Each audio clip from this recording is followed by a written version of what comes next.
is I want to share with you just a few things about the incident last Sunday.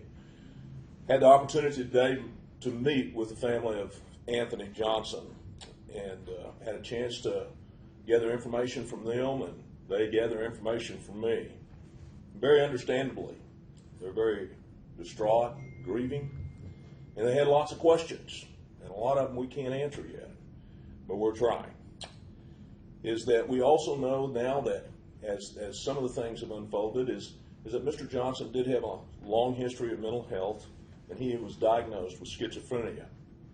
And we know that last Friday in Saginaw, he was arrested for possession of controlled substance and also tampering with evidence.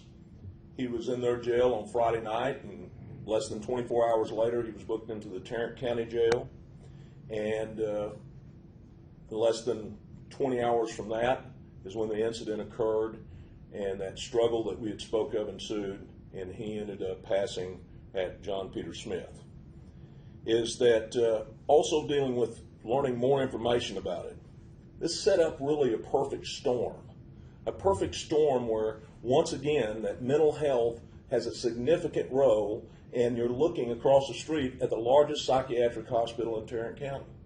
And you know, for years, law enforcement executives, both sheriffs and chiefs, have screamed from the mountaintops, we need to do something different about mental health. And we're not there yet. I know there are people that are working on it. There are people that are doing good things, but we're not where we need to be in regards to mental health.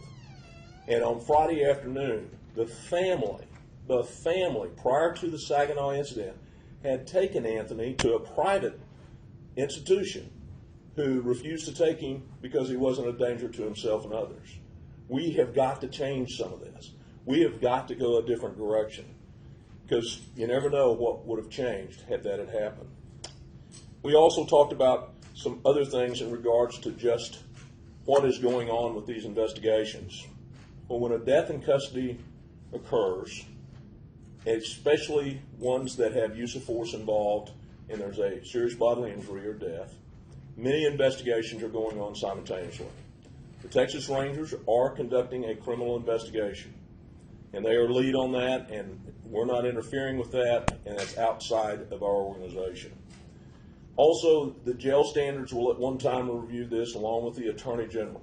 We, on the other hand, we will be conducting our own internal affairs investigation. And those things are unfolding as we see, but I'm going to ask the community to just be patient so that we turn over every rock and make sure that we have the facts. The family has told me we dispelled several rumors that they have heard. Several of them, they said, came from the media, and we weren't sure how that happened. But we want to make sure that people know that we're protecting the investigation and the integrity of the investigation as it unfolds, to make sure that we get to the truth and that things happen the way they need to. We had a detention officer that was injured that's still out, and he hasn't been completely interviewed yet, is my understanding. And we've got a lot of facts still together. Medical folks, by the way, did respond to him when he was in the pods, but he was later pronounced at JPS. If there are any criminal wrongdoing found, those people will be held criminally responsible. And there will be nothing more than their due process happening in a criminal case. If they have violated our procedures and our expectations, they will be held accountable in this agency to the full extreme. But also, I would add that our own officers that are involved in that are also hurting, and the peer support team is over helping them as we speak, and they're going through their own grieving process, as this has been a horrific incident involving many people at that time. We'll also ask that all information regarding criminal we direct toward the Texas Rangers.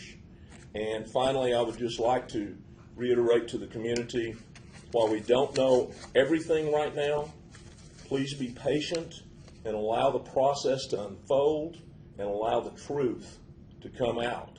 And whatever that truth is, it is. And again, if people need to be held criminally responsible, they will.